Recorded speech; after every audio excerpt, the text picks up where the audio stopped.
Hello, I'm just grabbing me a bottle of water to have on deck. And let's see who can make it to tonight's live chat. I let you guys know yesterday that I would be coming on tonight.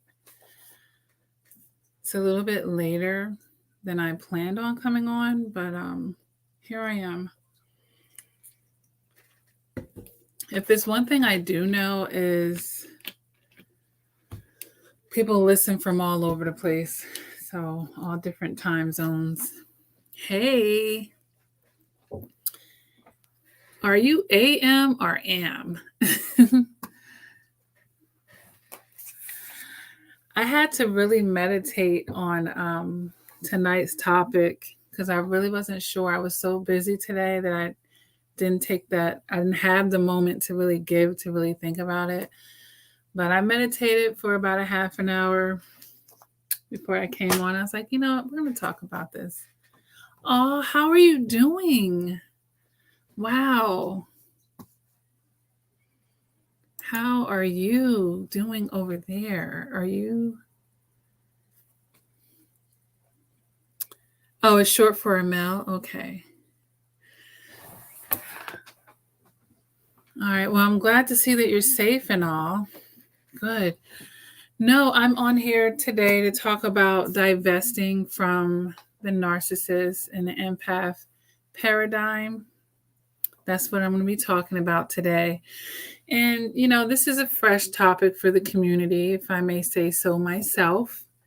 Hey, Amanda. We hear this word divest a lot outside of the narcissistic abuse community. Yeah. Sounds like AM is excited for the topic today. So I thought it would be really nice to just relate it to the narcissistic abuse community. Now, when you do hear the word divest, usually or typically is about perhaps Black women divesting from Black men. You know, you do hear that a lot.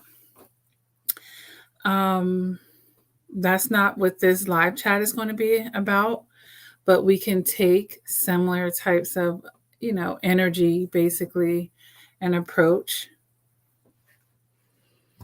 Hey, Cherry. And Amanda says, I'm just starting to heal, left 2 years ago. Yeah. And that's great. So the ideal then would be to be divesting from that whole type of setup. And before we even get into that, I'll just give you guys a simple definition of divesting in the sense that we're using it for in this live chat. And it's basically to rid oneself of something that you no longer want. Okay, or something that no longer serves you. And this is so that we're not repeating cycles, right? But to get more specific here, we're going to be divesting from the traits and the attributes that put us in that situation to begin with.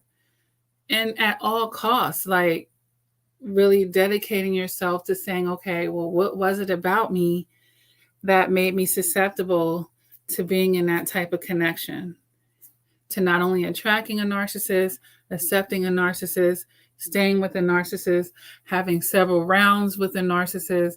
What type of things do I need to be divesting from to basically have this shield to where I'm not going to be really exposing myself to this again? You know, if I go back to the original parallel where we were saying, you know, people were using divest a lot of times to talk about Black women that are not interested in dating Black men anymore. It's not that they're never going to interact with them, because we're all out here in the world, and whether you're dating them or choosing to marry them, he could be the guy making your coffee, anything, you're going to run into them. So there is still an interaction, but is not going to be someone that's going to be in your circle. It's not going to be someone that you're going to be partnering with. It's not someone that you're giving a certain type of energy to anymore.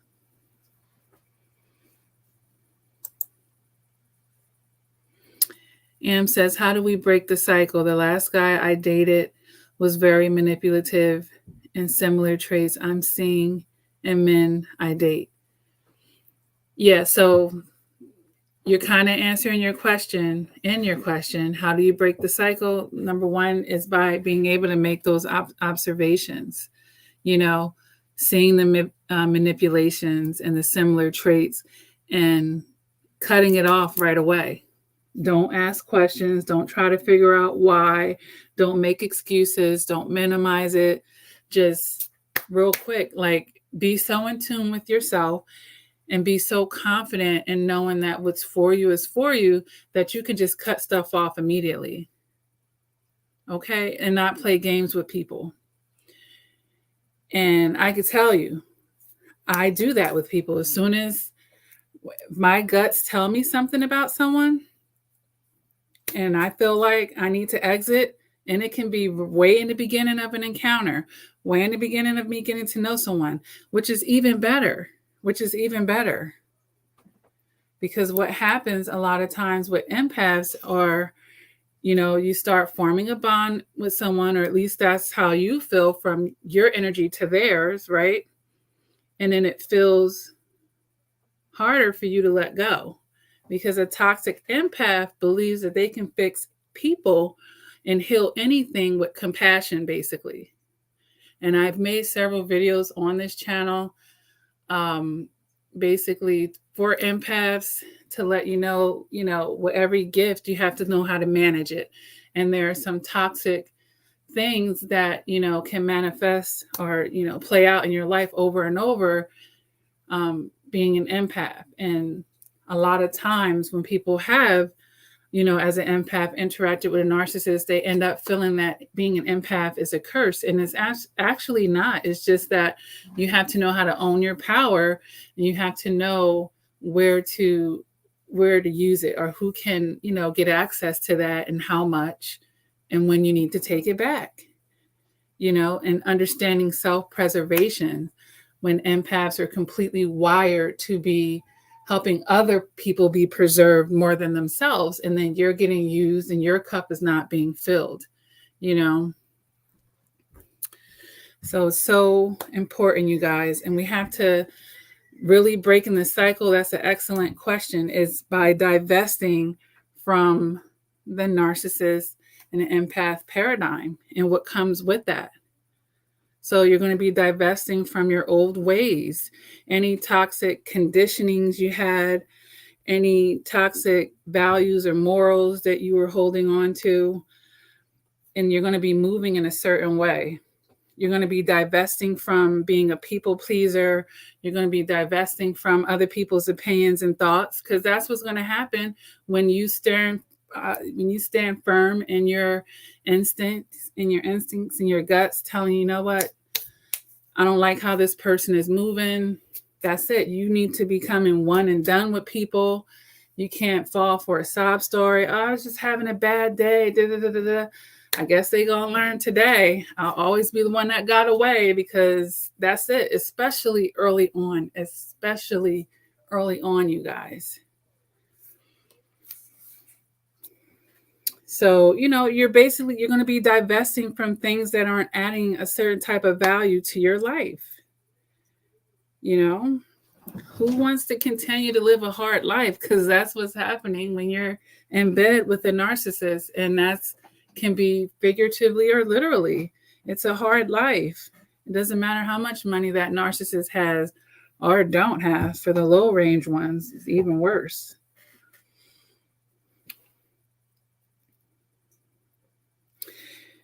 And then, not only divesting from it, but understanding the full picture of divesting from something. It's not only, I'm not going to entangle myself with this person or these type of people, but I'm going to stay as far away from them as I can. And of course, it's we all have jobs and different things, and sometimes you can't be as far, but yeah. And if we take this back to the original parallel that I was using, as far as Black women who are saying that, you know what, I'm divesting from Black men due to a lot of statistics and 80% of Black babies being born out of wedlock, and not Black men not marrying enough Black women, and, you know, not feeling protected and provided for, and, you know, different things that come up at this point. And then they might say, okay, fine, I'm not going to be dating Black men, but I'm going to move away from certain communities where it's a heavy population of, you know. So if you know, I'm not going to be hanging out. I'm not going to keep one foot in the door as well. You know, it's like, okay, I'm not going to break up with the narcissist and then just say, oh, we can be friends. You know, it's just a complete cutoff. So breaking the cycle is really having a complete shift in how you're going to be approaching your relationships to begin with. And your mentality is not going to be about trying to level everything out. Well, what's in their best interest? It's going to be, what's in my best interest? What is going to be best for my self-preservation at this point? And that's how you're going to be making your decisions. All right. It's not going to be making excuses for someone, giving people a million chances, none of that type of thing. And when you divest like that, you're going to have to be okay and solid within yourself, because, you know, you're going to give a narcissistic injury. You're going to be hurting people's feelings, even if they're not narcissists, you know, whether they're a narcissist or not. So once we're divesting from stuff, we have to know what we need to be investing in at the same time, you know, which should be living a life that's uniquely designed for you, you know, and that's a path that is just for you and not really anyone else. It's going to be learning how to invest in the long haul, you know, because when we're in a toxic frame, codependent state, it's about having a quick fix, honestly. It's about being uncomfortable with not being with self. So we're going to invest in reciprocity, in the ultimate healing, and then just investing in ourselves, right?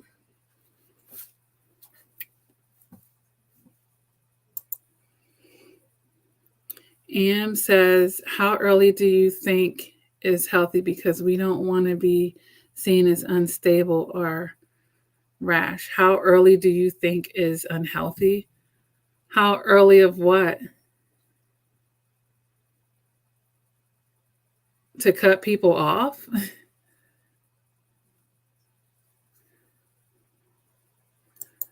Oh, hold on.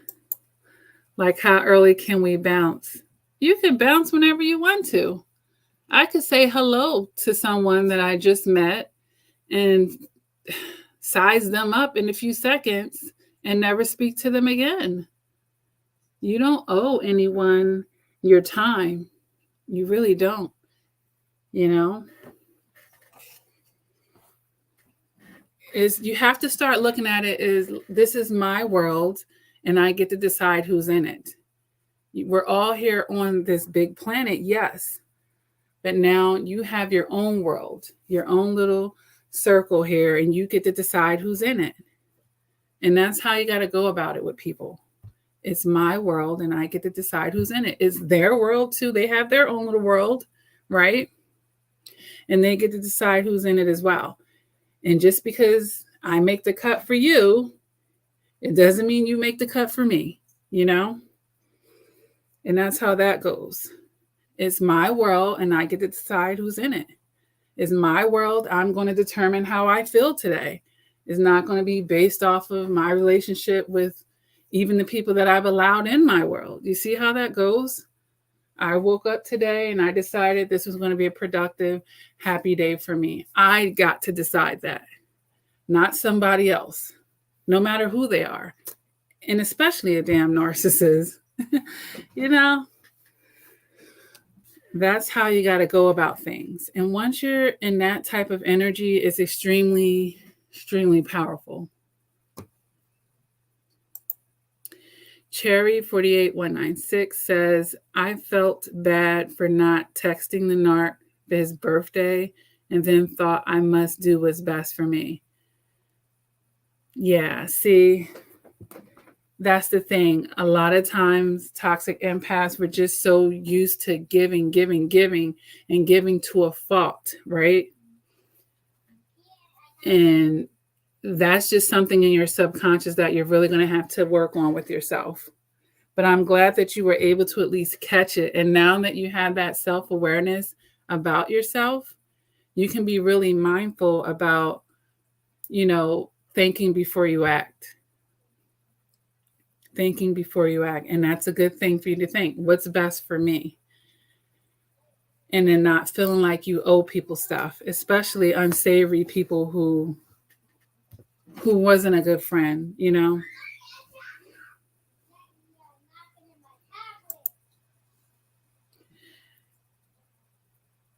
I do not want to mispronounce this.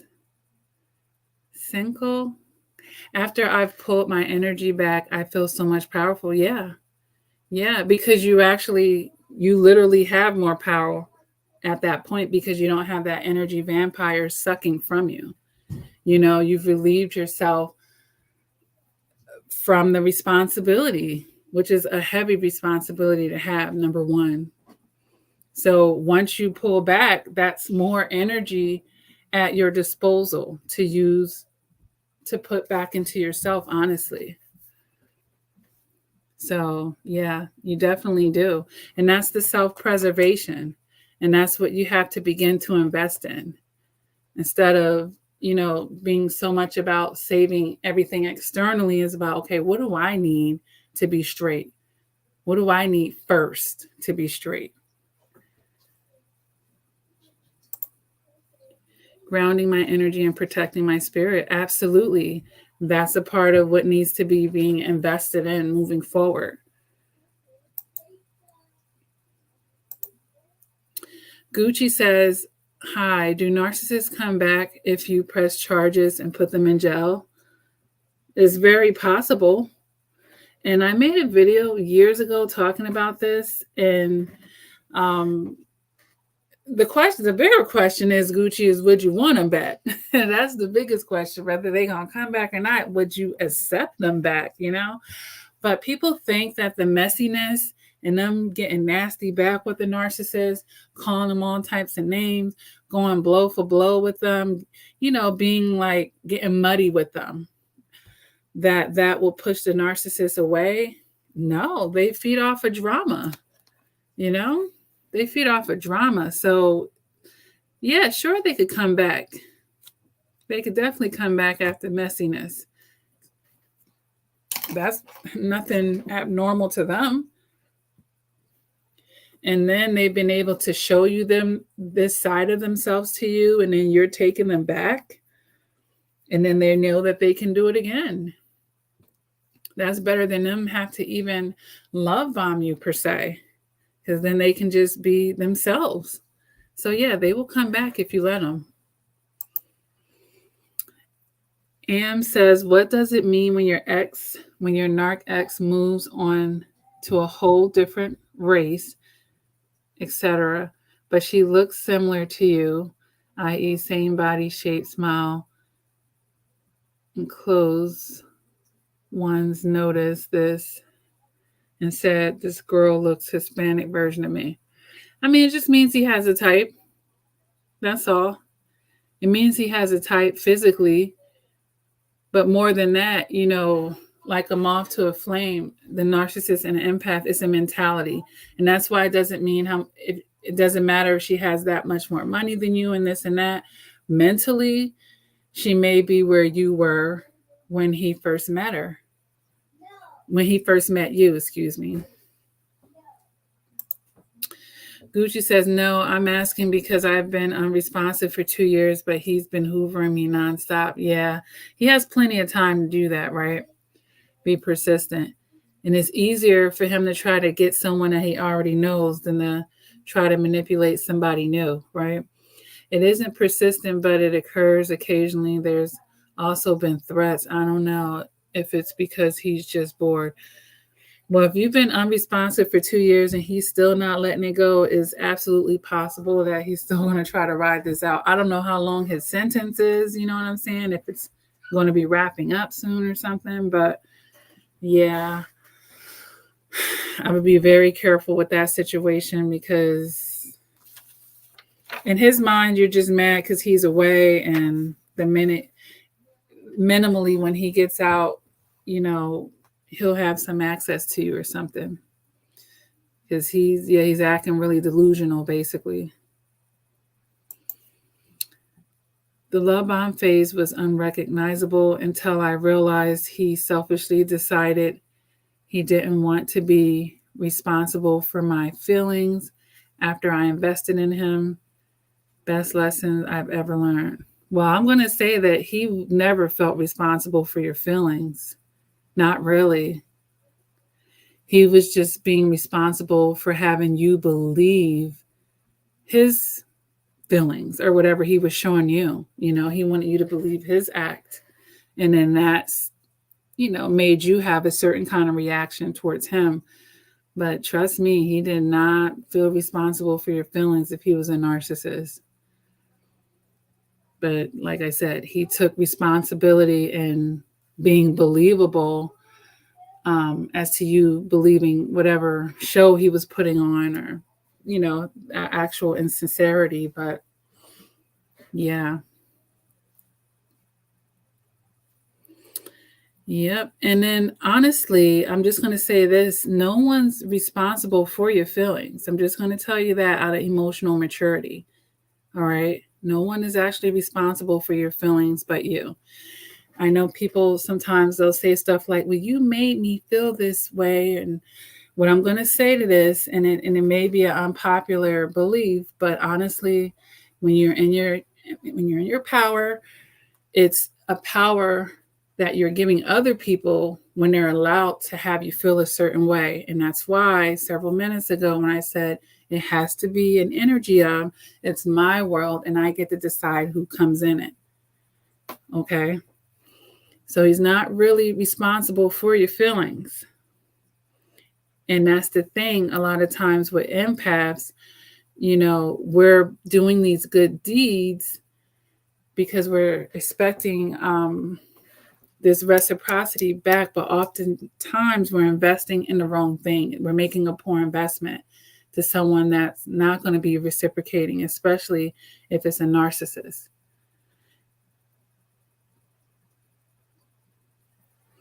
And what do you mean by the love bomb phase was unrecognizable? And then I'm also wondering if he had invested in you first, and that's the other thing about toxic empaths, perhaps being so eager to invest so much into others before they have invested into you, or not being like quid pro with people. Like, I'm meeting people where they are instead of like just automatically sitting them down with the filet mignon. Like, just some people only understand McDonald's, you really have to know when you're laying that on, like who should be sitting at that type of table,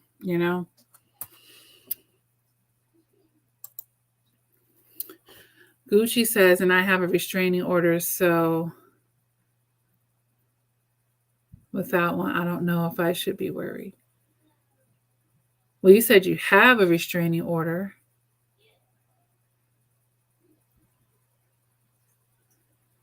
So if you have a restraining order, then I'm trying to understand. I don't know if you're saying you got one or you don't. I'm not sure, Gucci. But I mean, I think it's saying you got one. So if you have one, then that's good. And then the person is still contacting you and they're in jail, they're violating it. And they're in jail already. Like, there's legal repercussions for doing that as well. And he's already in there. That's crazy. AM says, right, that's what I thought, but wasn't true. Thanks for clarifying. Yeah.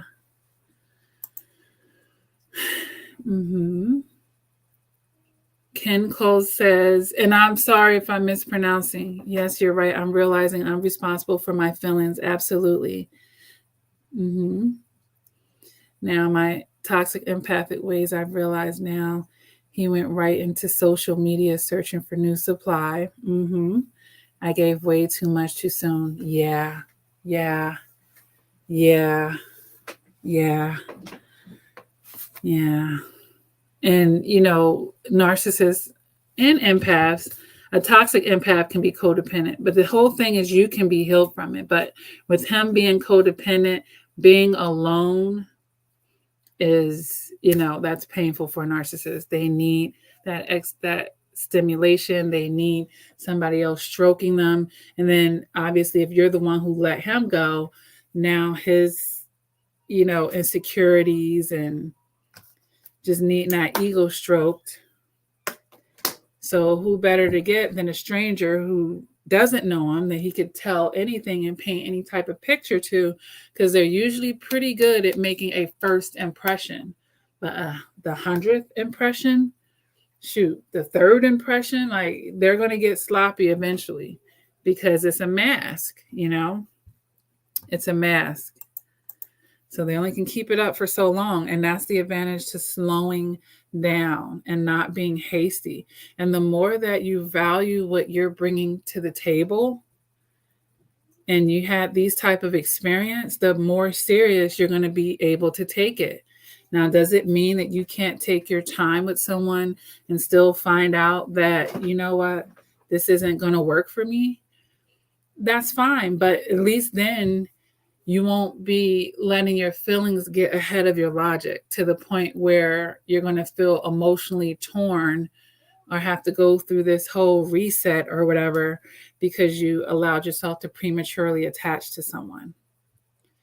So, you really have to guard your heart. Like that is so important, you guys. And you see how powerful it is when someone gets into your mind like that. So that should be all the reason. And when you know how much you have to give, the more that it's true, the more that you start to value yourself, the slower you're going to begin to take these things. Number one, you're going to get tired of wasting your time. Okay. Number two, you're going to understand that you're special to the point where everyone is really not going to be worthy. You should have a type as well. You should have some standards and boundaries as well that people have to minimally meet. You can't be working with people. And that's how you get exposed and you start, getting things that are beneath you. And they never appreciate it. They're just going to take you for granted at that point. They're going to take you for granted. They're going to treat you just as good as the person that's offering them the McDonald's. You see what I'm saying? And that's why you can't cast your pearls before swine.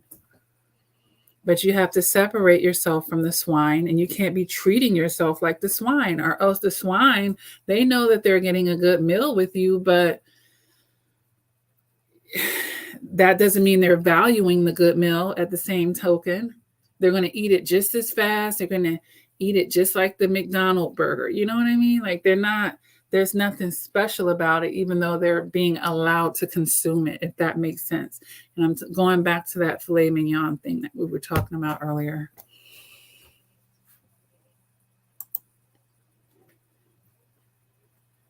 Bottom, Sincol, is it? Or Kinkle? Kinkle. I'm trying to get that down. Bottom line, I was not giving myself that self-love. I fell for the representative. Yeah. But at least you know that, chances are you're meeting a representative, and it takes a little bit of time to figure out who this person really is. Am says, my ex cheated on me with this girl who was interfering, found out it was an ex. He was love bombing the entire time. When that mess ended, he came back crawling, seeking forgiveness, but wanted more. And I said no. Yeah, because he probably completed a cycle with her. And then, he's just rotating people, and hoping that both of you keep going through these cycles of abuse with him. It's just so basic, below basic, honestly. It's below basic. But I'm glad that you took yourself out of rotation. Let that be a permanent. And just divest from the stupidity. Like you got one shot. You got one shot. You got one shot. Because you know what, you guys? Change is hard for people. Okay, so once they show you that they're emotionally immature, that they take things for granted, that they don't know how to have common courtesy and be respectful, that has to be enough at that point. That has to be enough. Because it's not your job to teach them. You're not their mamas, and the same thing for the male viewers. You're not their daddies. Mm-mm. Who has the energy for that? RM Botch says, just wondering if anyone else gets news texts from unknown numbers are being tagged to Instagram. Well, there's definitely a lot of spam on the internet, whether it's an ex-narc or just perverts on the internet, period. We all be getting that. Definitely. I just block them as I see them, Are people scheming and inboxing? Yeah, spam is definitely a real thing. People making duplicate profiles, stealing people's real pictures, pretending to be them. It's crazy. Oh, you're welcome, sweetie. AM says, I could never trust him after the whole smear campaign.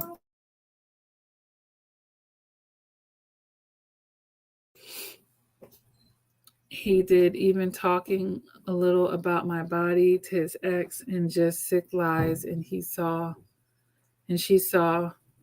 him for what he is and sided with me. But why come back after all that? Because he thinks that you're damaged. He thinks that he could. And that's messed up. That's messed up. That's messed up. He thinks he got it like that. He thinks your self-esteem is that low that he could do all of this stuff to you. He thinks that you still want his approval.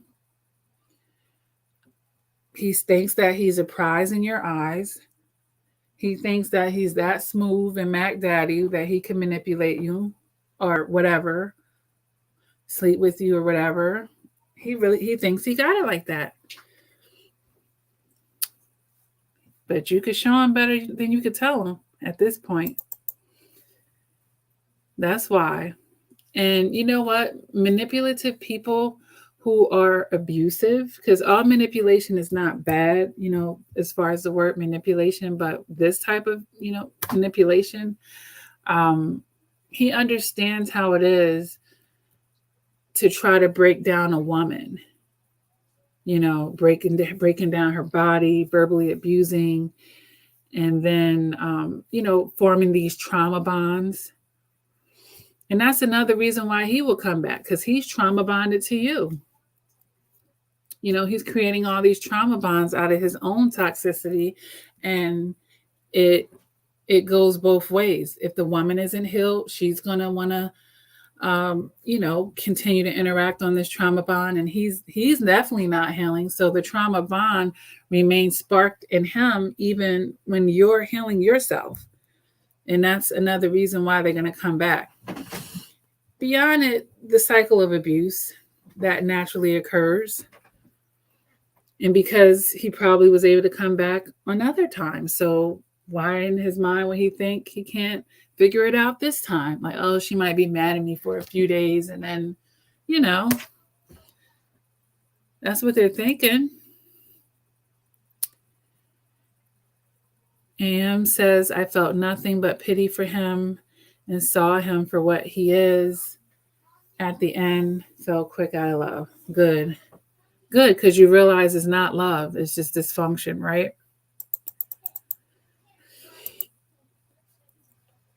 Gucci says, he's not in jail. I have a trial soon. I'm testifying. I already had trial upset, but he lied and acted like I violated by showing a video of me crying, saying I am no contact, and he acted like I sent it to him. Huh? All right, Gucci. Your story is well, you told me he was in jail for 2 years, and I thought you were telling me he was still in there. So yeah,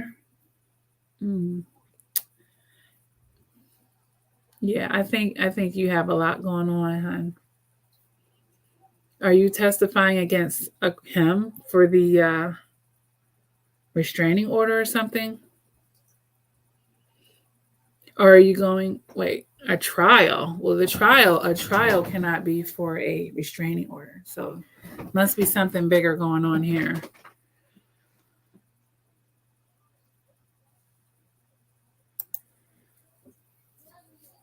Oh, Nicole.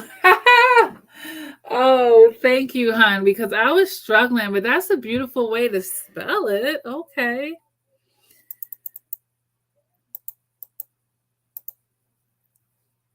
I'm reading your comments, Gucci. I have no kids and I was never married to this guy. I was only with him a year and some change, but he's a narcissistic sociopath. The contact is lasting longer than the actual relationship. You mean him sending you reaching out to you with you not responding and remaining no contact? I have like 10 charges against him. He sent my inmate images and that was a lie.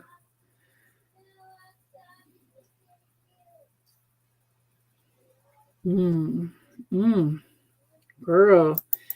Well, I don't know if you're a male or a female, but it sounds like you need to get far away from this person's energy. And I mean far. Are you reporting this?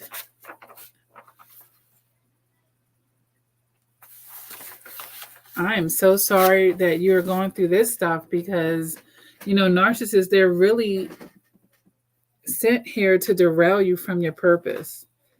They're an extremely toxic distraction to derail you from your purpose and to block your blessings. So it's a test, it's a test that you have to pass. But I don't know what in the world was going on between you and this last narcissist for you to have 10 charges. Like, that's a lot, hon. That is a lot. I'm glad that you got out of it, but it sounds like you definitely have some more steps to be rid of this person. That's heavy right there. 10 charges against him. Am says, when Narc X moves on and shows picture perfect life on social media, how long do you think it will go until they F up again? Who cares? They already effed up when they lost you. They already effed up by being a narcissist, and we all know nothing is perfect. You really have to get to that point where who cares? You already know what's going on. We already know that they're image focused. We already know that they're probably love bombing this person. We already know that they're hiding skeletons. We already know that they're probably arguing behind the scenes. Like, if they're breathing, they're effing up. So it has to get to a point where you just don't care, where you just don't care. Divest from giving any Fs. Can I just curse? Like, I'm like, can I just curse? Just divest from giving any Fs about what they're doing. It's like, once you're releasing them back into the wilderness, like, I don't care what you're doing as long as it's away from me. Just do it away from me. I don't care who you're effing. I don't care who you're love bombing. I don't care who you're discarding. I don't care if you want to come back. I don't care if you feel like you've had a life-altering mental shift. Like, none of that. Just stay the F away from me. Like, whatever you're doing, just do it away from me. That's where, that's where it has to be.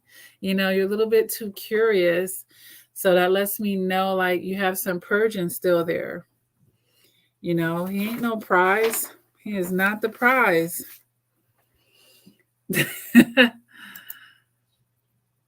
Right. Yes, pretty much. Yeah. Oh my gosh, ladies. Oh my gosh. So,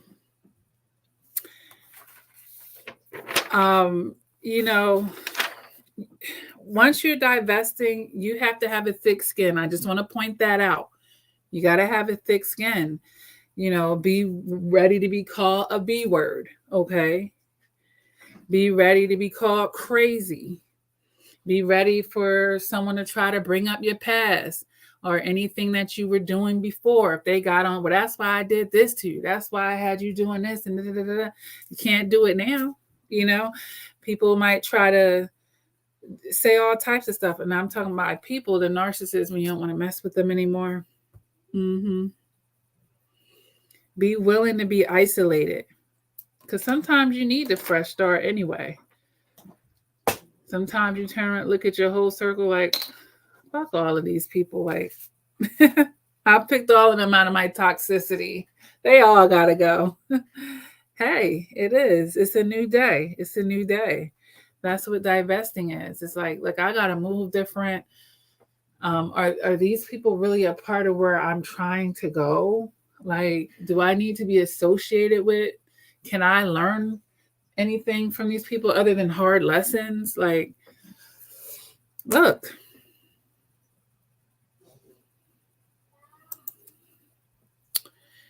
RM Botch says, oh, they keep posting more because they realize you're watching. Yeah. And it could be trying to get you to, to bait you back in, to provoke any jealousy in you if they feel like you still care, But they don't know what you got going on because you don't have nothing to prove. You don't have to post all your business up. You could be getting D down, V down behind the scenes, doing all types of stuff, but that's your business. But you don't have nothing to prove.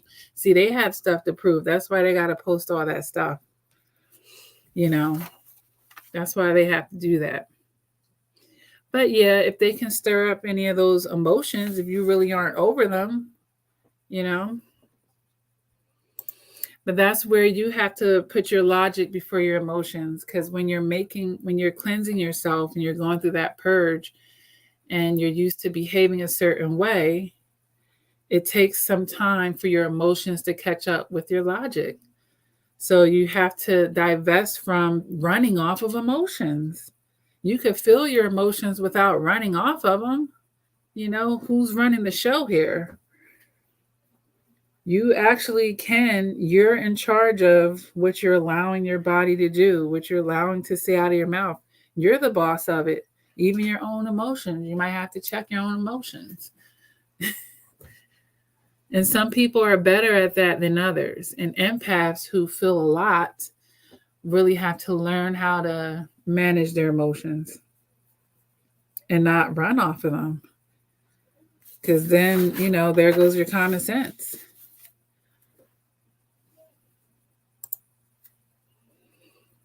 Exactly. And we know that person isn't a part of it. And once you clear out that energy and you get picky, you will actually start to attract different kind of people.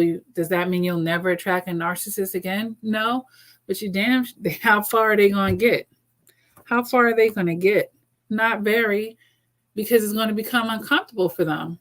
They're going to know they're going to have to be on their best behavior, and they're going to get an itch, and it's going to be it. They're going to expose themselves, and that's going to be it. It's going to be too much work trying to keep a relationship with you because your boundaries and your standards are going to be so tight and so high that it's no fun for them. Then they're catering to you at that point, and then they got to just leave at that point. Like, this is too much work. I'm used to people with low self-esteem, doormats I could just run all over, people who are too tender-hearted and forgive me 1,000 times, fall for my sob story, don't hold me accountable. That's what they want. Nah, it's going to be too much work. And you won't even have to make them leave. They'll leave on their own. And then you can laugh as they're doing it. They tried that. They tried it.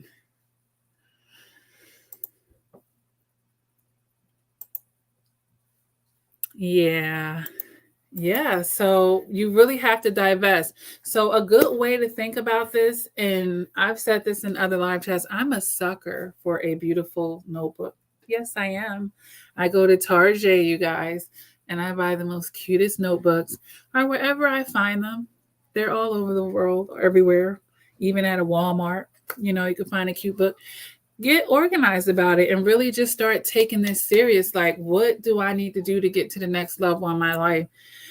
And how can I, attract better and healthy relationships? What do I need to stop doing immediately? What about my mentality? You got to divest from victim mentality as well. That's something else that you want to put on your checklist of what you need to be divesting from as far as the old ways.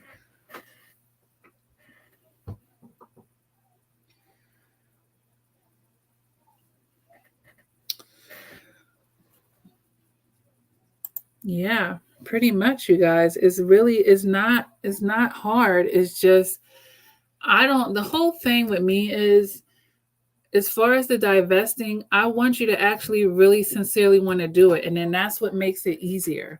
When you feel like you're going against the grid to divest from this, the empath narcissist paradigm, that means it's something inside of you that really needs to be addressed at that point.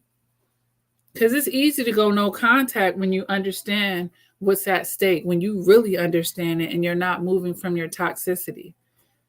It's not going to be a challenge anymore.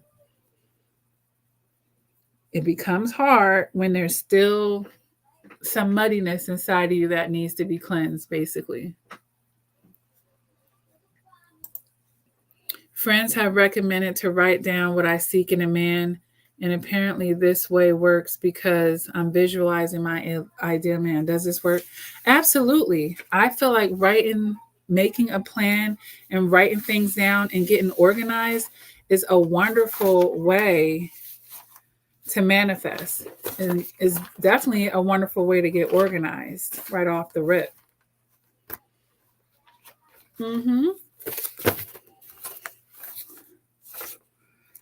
Now, that's something that I'm looking for that I had in my hands right before this live chat. Yeah, I do vision boards and all types of stuff, you guys. Maybe it's still over here. Now, I had this paper.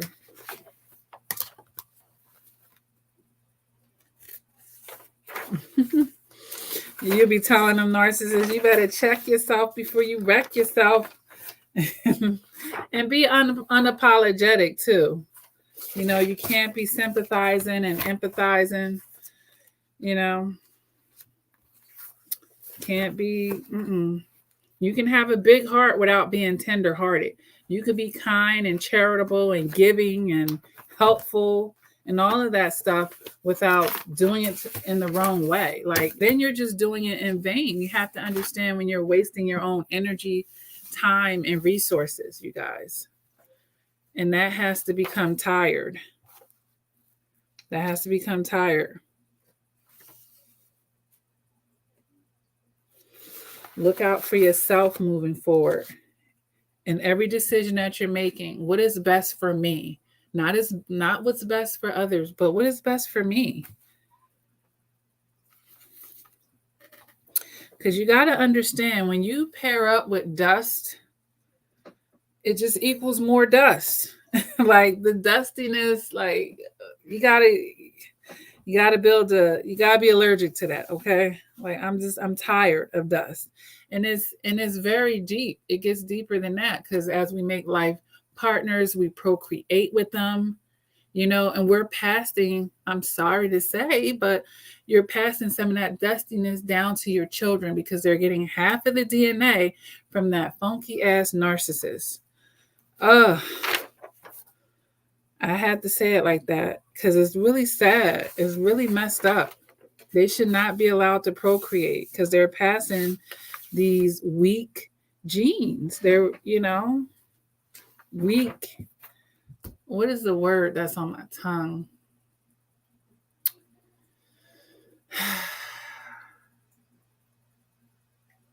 I can't think of the word. I'm trying to think of this word, but it's like, generational toxicity, that's being passed down to them. Like, you want some strong genes for your children, and they won't have to bear any of their father's sins or mother's sins. It's just, it gets deeper, you guys. It's like, it's so much more beyond yourself, honestly. But at least just start with yourself.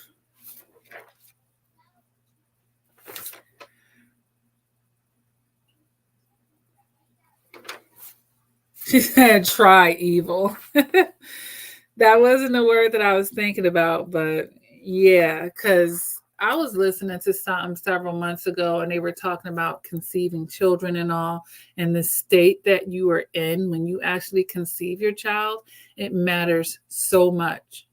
It matters so much. The energy that you and that other person is in is what you are transmitting into that baby right off the rip. Right off the rip.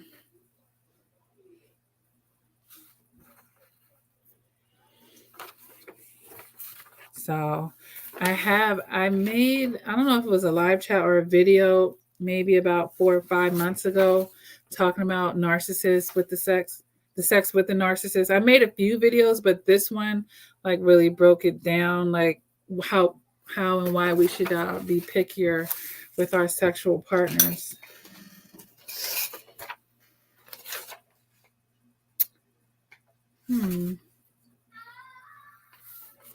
Yeah.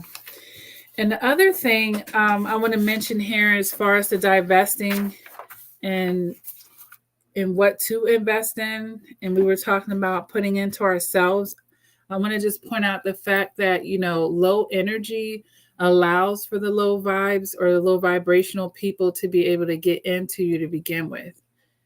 That's a good reason why when you need to pick yourself up, basically, or learn how to self-soothe, learn how to, pull yourself up if you feel like depression is seeping in, or after the discard, or when you're realizing, all the stuff that went on in a relationship in hindsight, and is always more than you realized while you were going through it. And these are just lessons that you need to take with you. And you basically learn through the hard school of knocks. And, sometimes it's like that. But you can't beat yourself up for it, because I don't want you, like I said, to stay in that low energy. Because you will still attract certain energies if you stay in there. And then that may be a part of the victim mentality as well. So once you start investing in just protecting your peace at all costs and at all times, you're going to start winning. And then just start making some new rules. Make some new rules, especially for the empaths out there. I go hard for people that go hard for me, for instance. I'm not going to just automatically be going hard for you. Like, because you have to value that. You have to value that. How you roll out the red carpet. How you put in that extra effort. And I know that you have to get tired of giving your best and not getting it back in return. Going the extra mile for people, for them not to go the extra mile for you. So you got to just cut off the people that aren't showing up for you, basically. No more free rides, no more taking advantage. It's not going to be, maybe if they see that I'm doing this, then they'll start doing it. Nope, the same level of care. I'm going to give you that same energy back. Or not. Because like I said, this is my world and I determine who gets to come in it. And I have a right to do that. Everybody has a right to do that. So now I'm invested in having my own back. Because you see how well you can have someone's back. Like, who better? Like, look at how you hold people down. Who better to have your back than you? Like, don't put that in somebody else's hands, you know? And it doesn't mean in life that you never find someone that can reciprocate you or that you can have intimacy with. And that doesn't mean just sexually, but someone that you can trust. It doesn't mean that you won't have that, but you'll be able to discern it when you do get it.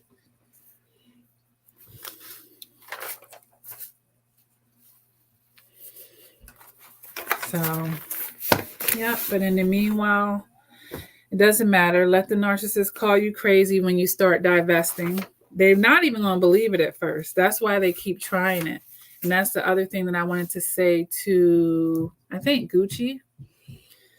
Yeah.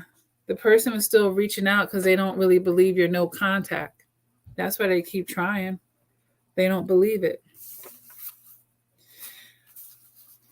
But, you know, we're divesting from self-destructive behaviors at this point.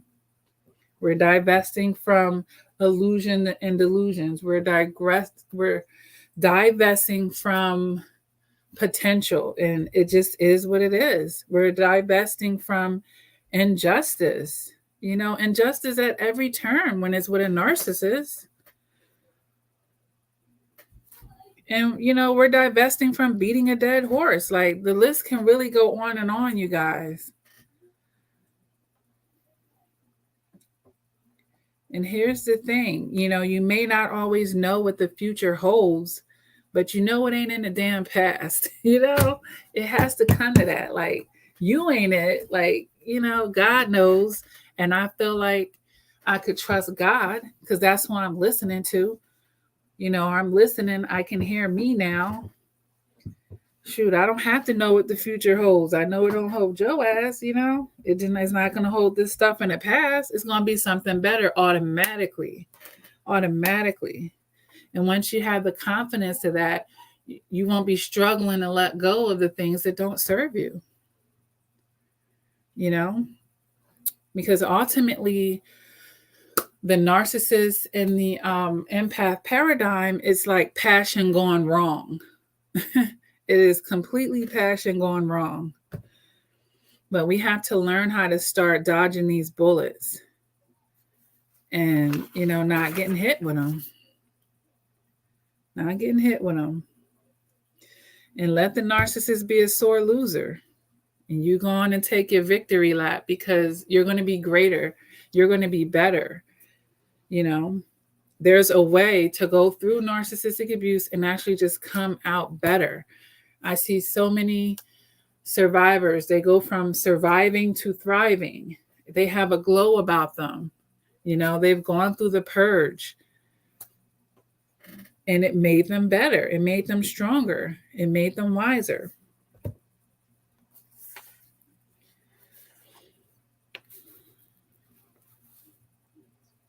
So let's position ourselves, you guys, in all areas of life, And that's what we're investing in.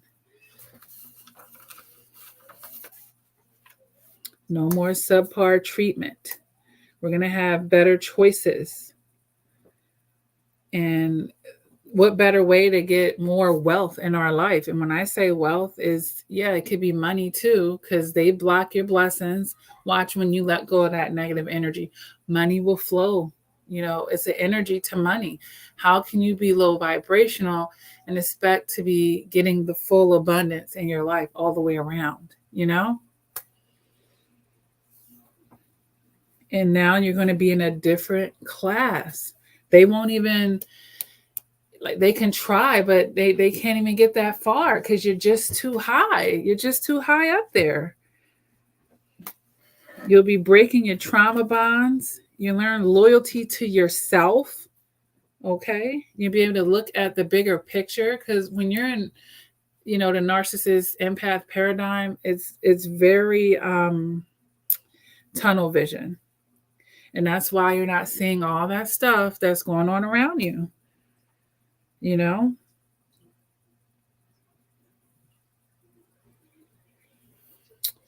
Yeah. Just knowing when to stack and when to fold. All right. Putting yourself first. Dropping your burdens. It's not complicated, you guys. It's just these mental blocks and these trauma bonds that make you feel like it's complicated. But just because it feels like it's complicated doesn't mean it actually is. It's like someone who's having a psychotic break and they believe they're locked inside of a room, and the whole time the door was open. They just needed to go through it. But there's, this toxic lens and perception that they're having, and it's very limiting to them. Very limiting. And just imagine what's on the other side of that door. Their freedom. They're not stuck in one room. Really not. I mean, they can choose to stay there, but that's definitely not living your best life. Aw, nice to see you, All Employment. Hey, Yvette. Hi, Lakia. A little late with your live chat. It's been 2 years, no contact and healing after 11 years and still struggling at times, but I am getting my old smile back. So what is it at this point, Yvette? Let's talk about it, girl, because you're one of my day ones. What do you think it is at this point that's you're struggling with? I remember being with a narc, people would ask, "How are you?" I usually would say, so, or okay. But now when someone asks, I say, I'm good. Yes. And, it's always weird to say, I'm great, I'm blessed. Just speak that into yourself anyway. Stay hungry. Hey, Lakia. In my top 5. Oh, awesome. Yeah. And you're one of my day ones too. Oh, we got to block some spammers. RM, the spammers have arrived. Goodness. The spammers have arrived. I cannot believe.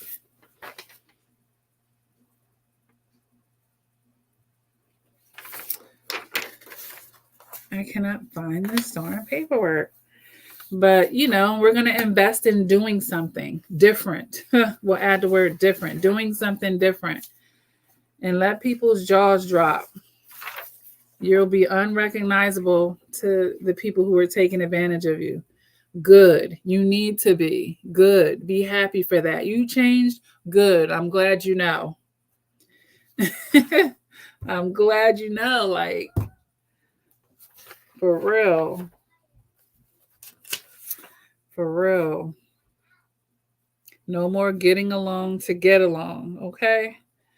And you kind of created this monster while you were interacting with them. You didn't create the monster, but you created you guys' specific monster, the relationship you had with them. And it's time to starve it. If you want to kill anything, you got to starve it. Starve it. No more false starts. None of that shit. Obsessive compulsive thoughts. Okay. Oh, well, that's not too bad, Yvette. All you have to do at that point is evaluate them thoughts, because I know they're coming from either they're echoing verbal abuse or lies that you're telling yourself. So is really, what story are you telling yourself as well? You can debunk them. And as long as you're not really identifying with it, because these obsessive compulsive thoughts make me feel like there's something about them that either that you might find some type of truth in it. Because if you know it's not the truth, there's no reason for that to be compulsively coming up, Oh, you got to block this person.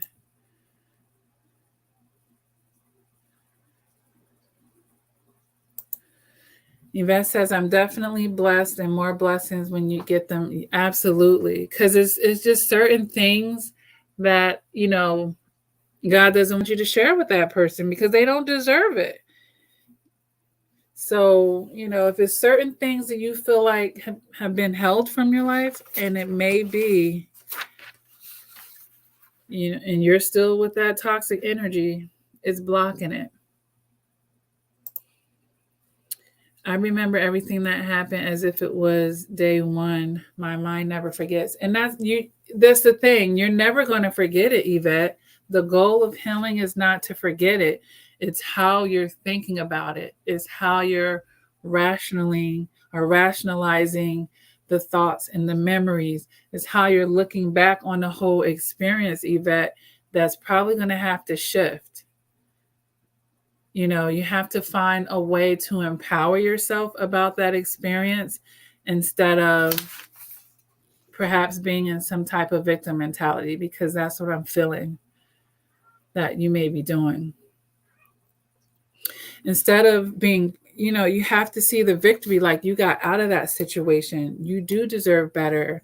You are better automatically. Like there's something about it that is weighing you down.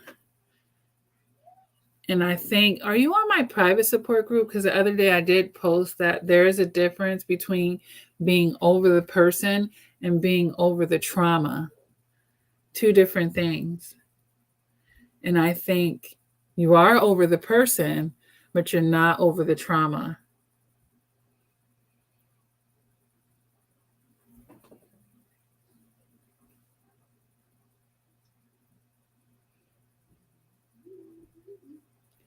And I think if you can, if we go back to what you were saying, the thoughts and your dreams are coming from your subconscious.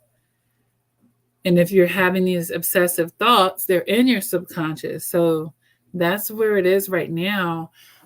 I would literally address these obsessive compulsive thoughts, like literally write them down and address them. Out of your logic. I have to add that. Out of your logic, Yvette.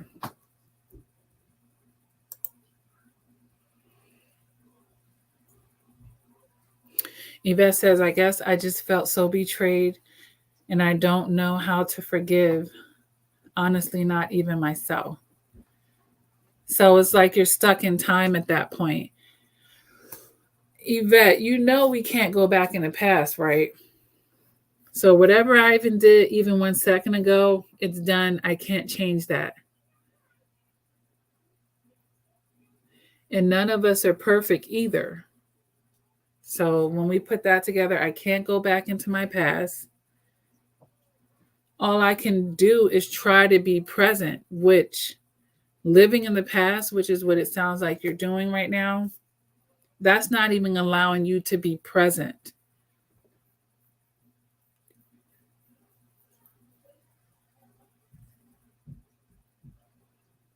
And betrayal, it happens to everybody in life on different levels, honestly, Yvette. It's just learning who to give our trust to and who not. Even Jesus got betrayed by Judas. And if he can get betrayed, we could get betrayed too. It's a part of life, hon. It really is. So I don't want you to make your situation bigger than you, because obviously you're 2 years out of it and you're still breathing, you're still living, and you have the option of moving on with your life. So you don't want to get stuck in time, basically. Forgive yourself. You can do better when you know better. Why can't you forgive yourself? You haven't gone back. So obviously you've become a better person. You know better now.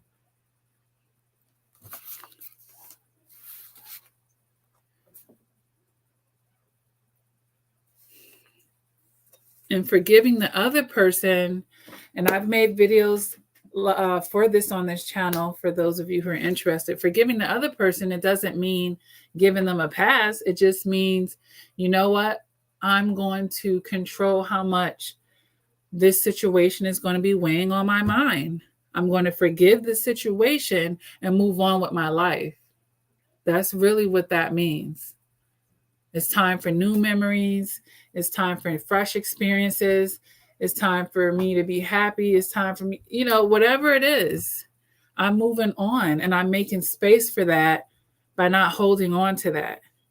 As a matter of fact, it's the best way to even date, because I know your situation was in a dating situation.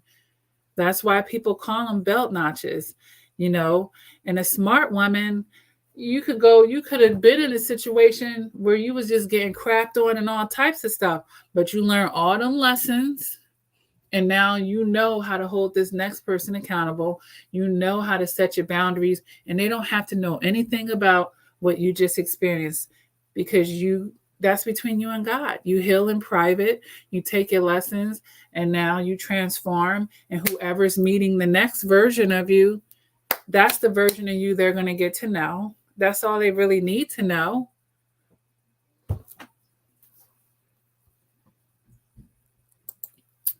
Because you didn't know any better. You didn't know any better, Yvette. Back then, right? But I do feel free now, and he would only cramp my style now because he smothered me when he was with me. I guess I still love him, but through your help, I know it will never work and he will never change. Right. And that's okay. That's okay to say, you know what? I grew to love somebody that was very toxic for me, but I'm smart enough to know that I got to stay away from this person, that this person isn't going to be on my journey. This person is not going to serve me for the greater good, whether I love them or not,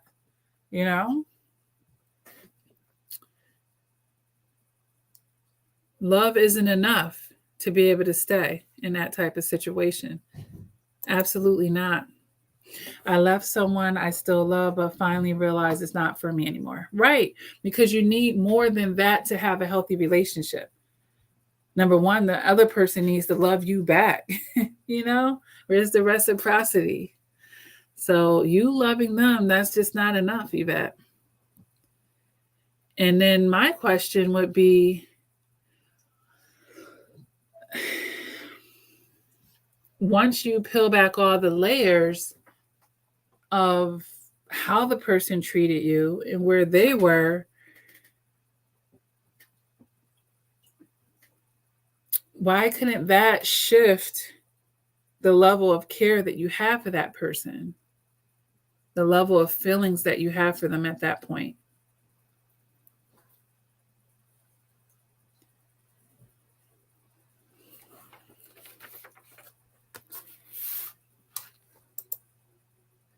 I'm my own best friend now. I hang by myself mostly, but have good friends. Okay. And that's fine.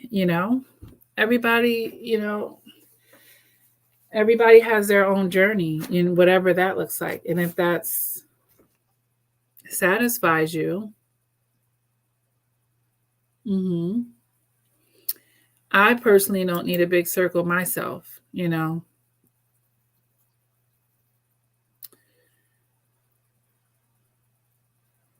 Yvette says, I can't forgive the person for treating me so badly, even though I am moving on.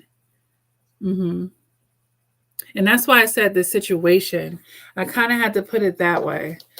But, I don't tell people how and when to forgive.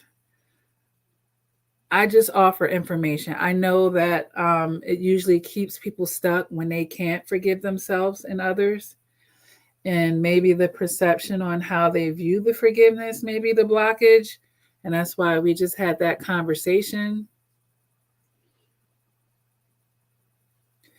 To me, forgiving is almost like letting something go, releasing it in a certain type of way to where it's not weighing you down. It doesn't mean they didn't treat you bad. It doesn't change any of the reality of what went down. But what it does is it changes, it being carried into your present moment in a certain type of weight. That's what we're talking about. The weight that it has on you right in this very second. It shouldn't be the same type of weight that it had on you seconds after it happened in real life. You know, I want you to be able to progress from that, because then you're just stuck in time. And then you're stuck in one of your worst times on top of that. And I understand that it can get really ugly and vile.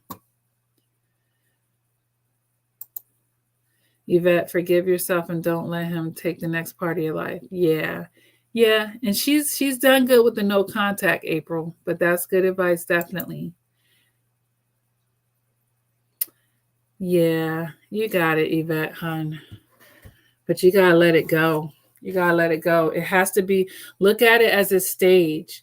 Look at it as a previous season of your life. Yes, there was a season in my life where someone took advantage of me, where I was abused by this person, and I'm not this person anymore. I've grown from it. I'm wiser from it. I'm moving on with my life. It's really about how you're looking back on that. But it's hard to look back on it when you're just still in it. It's kind of like you're still in it, no matter how much time went by, if it's still weighing on you to a certain level.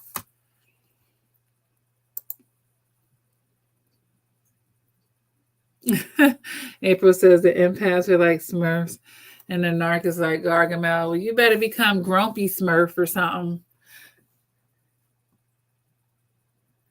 Aw. And that's good, Yvette. A good cry is good. That's one way to release. That is one way of releasing. A good cry is good.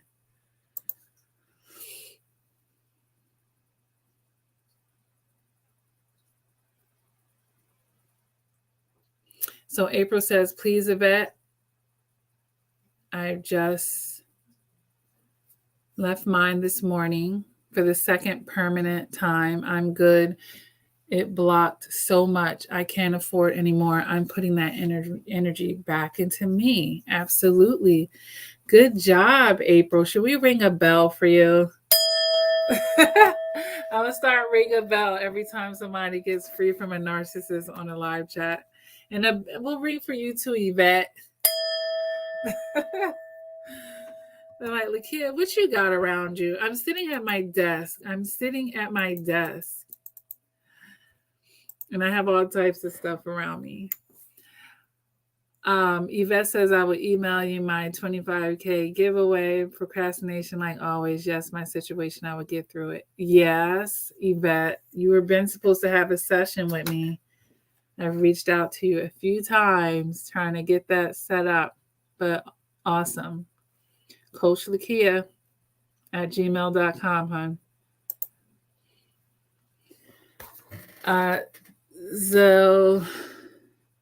Zilla, no. We're just going to call you Love Dance. Is it love or just some of their sick mind games left over?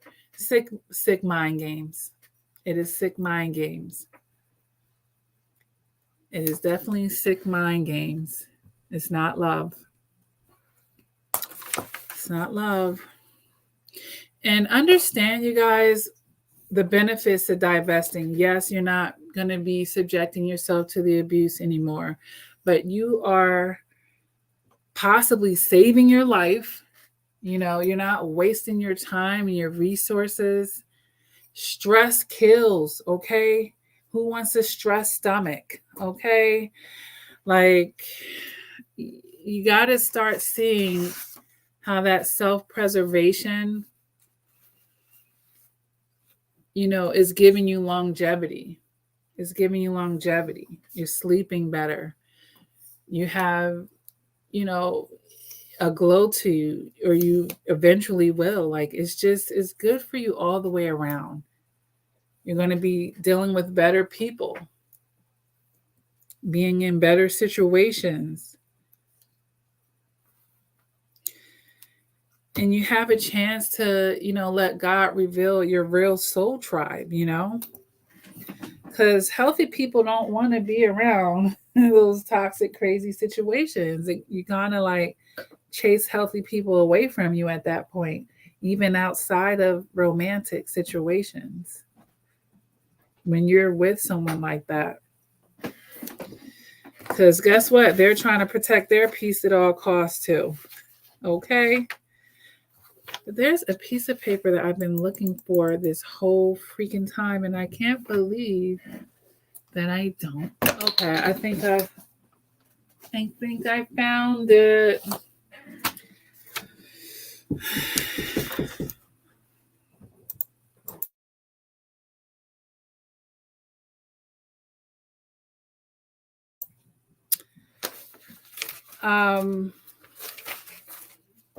Yeah.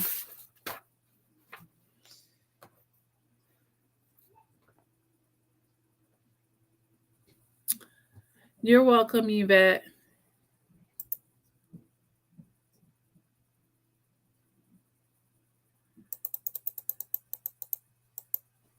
I'm just going through the comments.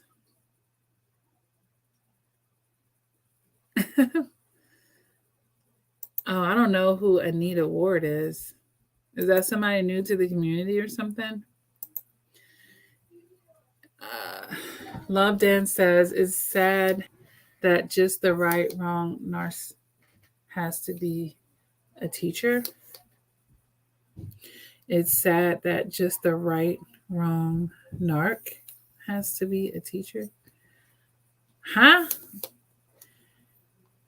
It is sad. I'm trying to read it like this to figure out what you're saying, girl.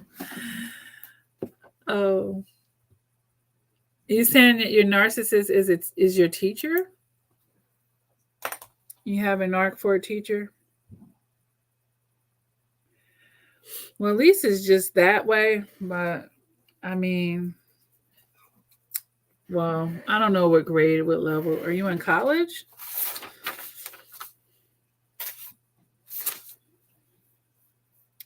So, who was it that was talking about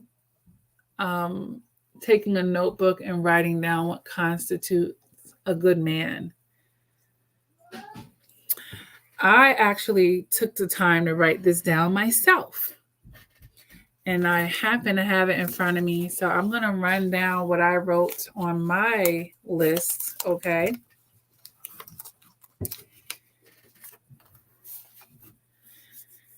For what constitutes or qualifies as a good man. So I have provider, protector, problem solver, admires you, a builder in life, okay? Has a personality, adds to your peace, builds you up, okay? Respectful, has integrity, appreciates feminine principles, okay? Has resources, knows what loyalty is,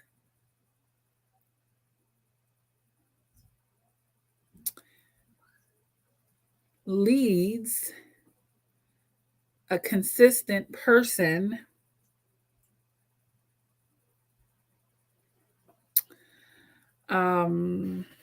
yeah, that's what I have on here. That's what I have on my list. Shoot. And notice, I went on the inside. It wasn't really about how tall the person was, their skin complexion, and different things like that. But yeah, that's how I kind of approached my list. Yvette says, God has been good. That's for sure. Thanks everyone for hearing me out. I was asleep and woke up for some good reason. She's a singer. Oh, okay. You know that jam back in the day. You can ring my bell. Ring my bell. Yeah. Little disco self. I have an old soul. I really do. Really do. But do anyone have any questions, you guys, before I begin to wrap up this live chat as we're going on an hour and a half? It's 1:00 in the morning. What? It doesn't feel like it. Doesn't feel like it. Yeah, but I definitely tomorrow is Ash Wednesday, and I have dedicated myself to getting up virtually with my church each morning at 6:30 a.m. to do devotions and different things. They're going to be doing it online. They have a YouTube channel. If you guys don't have a church home, I will after this uploads, I'll share the link to mine. It's a beautiful church. You know, I know everyone here may have their own religion or types of spirituality and this and that, but yes, I'm going to have to get my beauty sleep because I have a very early morning, but I'm very happy to do so. I love my pastor and the deacons and all of that. You know, I'm not in a box when it comes to my spirituality, but I am a member at a Christian church, you know, but the way that I go about spirituality is my own. It's my own, but that part of my spirituality is positive for sure. And I incorporate it into my life for sure. So I definitely have a relationship with a higher being for sure. And he has made it very clear that I am not alone on this earth, even if I am by myself, you know, meaning without other human beings around me. So for those of you who are Christian or Catholic or, you know, does Ash Wednesday or celebrates the 40 days before Easter and Lent and stuff like that, it's a great time to reset, you know. And then for those of you who aren't, you don't have to be a Christian or a Catholic to reset. You know, that's something you can choose to do any second of your life, you know. But God is good. And one day I will make a video or have a live chat, you guys, to tell you a little bit more about my life story, because, you know, I'm not here on this channel because I read a bunch of content on narcissistic abuse. I've been through my own stuff, you guys, and I've sprinkled it throughout, but I've never really just sat down and just, you know, gave you guys some tea on me. Like, oh, wait, you went through all of that. Yes, I did. And I'm here today, you guys, stronger than ever and feeling amazing. Okay. So I do. People say a lot of times, if I could do it, you could do it, because they know they're special, but it's like they're humble enough to know I'm just a person like you. You know, if I can face myself, I can face my fears. You guys can do it as well. And it gets better. It gets better, but it's just, you know, reworking some things and removing some things, honestly, and knowing who you are. Once you know who you are, that's it right there.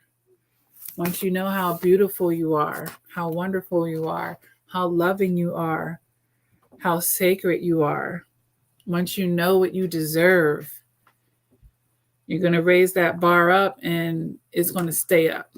Okay? It's not going to come down for anybody. And that's when you've arrived. But as you go on the journey, you guys, it's all about making the improvements. And even if you feel like, you know what, I have a problem area, but I'm better than I was with that a year ago. I'm better than I was with that a month ago. Hey, that's why this channel is reflection and progression, reflecting on things, taking what you need from those lessons to, you know, push you to the next level. And that's the progression, you know, reflection and progression, you guys. So thank you for tuning in this evening. And I will be doing a live chat tomorrow. I told you guys that we would be live chatting all week, Monday through Friday. I haven't decided on a final topic for that either. I'm always welcome to suggestions. But as I told you, I go to Target, I have notebooks full of ideas. But whatever, I feel like is weighing on me to speak on that day. So before we go, I have this cute thing on my desk. It's like 500 index cards, and they're all messages that I've written to myself at one time or another. I'm going to end our live chat with, let's say, 4 or some messages from here that someone needs to hear. Trying to take your destiny came out. That lets me know like someone has some negative energies around them that they need to cleanse out. I'm going to do 3 more cards out of these decks. Unwavering. So somebody's standing their ground, even though somebody's trying to steal your destiny. Okay, and that's the narcissist. I'm just going into the other pile to get 2 more messages. Oh, this one came out so fast. Drop the pain. So let me find out. It's people here in the chat that are thriving. All right. One more. Oh, not taking the bait. So you guys are good. You're unwavering. You drop the pain. You're not taking the bait, even though somebody was trying to steal your destiny. You guys are doing good in this chat. You guys are doing very good. And I'm happy to see that. Yes. But be careful too. Because those negative energies, they get mad. They get mad when you break free. They want to keep you in bondage for sure. You're welcome, RN Botch. And Yvette says the video of the twins' father was so heartbreaking. Yeah. And I left some things out. I gave you guys the rated G version. So, yep. I won't get into that right now, but yeah, Yvette. Yvette says, I'm trying to give you a hint because I don't want to let too much info out on it, but I do remember your story very well. Yeah. And that's just some of it, girl. That is just some of it. But with that being said, never give up on yourselves, you guys. Continue to do the work. None of us are perfect, not even Coach Lakia. I work on myself. I'm, constantly working on myself too. And never give up on yourself. Continue to do the work. And until next time, you guys, take care. I love you. And for those of you going into devotion tomorrow, God bless you guys. And just God bless everyone anyway, right? I know that it's not my son, Nathan, that is supposed to be in bed. The thing, I let them use my YouTube account so they don't have to watch ads. But I think they be trying to sneak on my lives too, my kids. Peace to everyone. Yes. And have a good night, you guys. And talk to you tomorrow if you can make it. What's the point of these spammers coming in at the last minute? They just don't know how to stop. Good night, you guys.